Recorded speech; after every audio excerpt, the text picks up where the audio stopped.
اللہ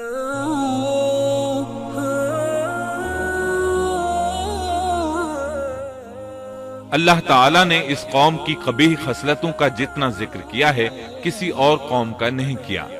انہیں کافر، مجرم، جاہل اور حد سے بڑھنے والا کہا گیا، کہیں فضول خرچی کرنے والے اور فاسق کہا گیا۔ یہ تمام برائیاں ان میں موجود تھیں۔ اللہ تعالیٰ فرماتے ہیں، اور لوط کو یاد کرو جب انہوں نے اپنی قوم سے کہا تم ایسی فحاشی کرتے ہو کہ تم سے پہلے کسی جہاں والے نے نہیں کی۔ کیا تم مردوں کے پاس بدفعلی کے لیے آتے ہو اور راستوں میں ڈاکے ڈالتے ہو اور مجالس میں نہایت برے کام کرتے ہو؟ یہ لوگ اس قدر خبیث تھے کہ بھری مجلس میں برے برے کام کرتے تھے۔ مثلا سب کی موجودگی میں زوردار آواز کے ساتھ ہوا خارج کرتے، پھر اپنی اس حرکت پر ہنستے۔ غرض یہ کہ برائی کی تمام تر صفات ان میں موجود تھیں۔ لوط علیہ السلام پھر بھی انہیں سمجھاتے رہے، لیکن وہ جھٹلاتے ہی رہے۔ اللہ تعالیٰ فرماتے ہیں، قوم لوط نے پیغمبروں کو جھٹلایا، جبکہ ان کے بھائی لوط نے ان سے کہا کہ تم اللہ کا خوف نہیں رکھتے۔ میں بلا شبہ تمہاری طرف امانت والا پیغمبر ہوں۔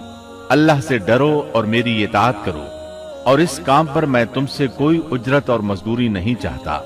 میرا اجر تو صرف اور صرف جہانوں کو پالنے والے کے ذمے ہے۔ انبیاء کا مشن ہی یہ ہوتا ہے کہ تبلیغ کرتے رہیں، لہٰذا لوط علیہ السلام دعوت دیتے رہے، لیکن دعوت کے نتیجے میں قوم کا رد عمل کیا تھا اللہ نے اس کا بھی ذکر کیا ہے۔ بس اس کی قوم کا جواب یہی ہوتا کہ اللہ کا عذاب لے آ اگر تو سچا ہے۔ اسلام دشمن اور کافر قوموں کا جواب یہی ہوتا ہے۔ قوم عاد اور قوم سمود نے بھی یہی جواب دیا تھا۔ دوسری آیت میں ہے، لوط نے انہیں ہماری پکڑ سے ڈرایا، یعنی انہوں نے کہا اے قوم، اللہ کی پکڑ سے اور عذاب سے بچ جاؤ، محتاط ہو جاؤ۔ اس کی لاٹھی بے آواز ہے، لیکن وہ ڈرانے والوں سے بھی جھگڑتے ہی رہے۔ ایک اور آیت میں اللہ فرماتے ہیں، اور ان کی قوم سے کوئی جواب نہ بن پڑا بجز اس کے کہ آپس میں کہنے لگے کہ ان لوگوں کو اپنی بستی سے نکال دو، یہ پاک باز بننے کی کوشش کرتے ہیں۔ چونکہ یہ سب کے سب لوگ فحاشی، عریانی، بے حیائی، بے غیرتی، فسق و فجور اور بدکاری میں مصروف تھے، ان کے نزدیک پاکیزگی اختیار کرنا بے معنی کام بن چکا تھا۔ لوط علیہ السلام اور ان کی بیٹیوں کے علاوہ کوئی شخص پاک نہ تھا، سب کے سب غلاظت میں ڈوبے ہوئے تھے۔ چنانچہ انہوں نے لوط علیہ السلام کو اپنی بستی سے نکال باہر کرنے کا فیصلہ کیا۔ کہنے لگے، اے لوط، اگر تو اپنے اس واعظ و نصیحت سے باز نہ آیا تو ضرور تجھے نکال دیا جائے گا۔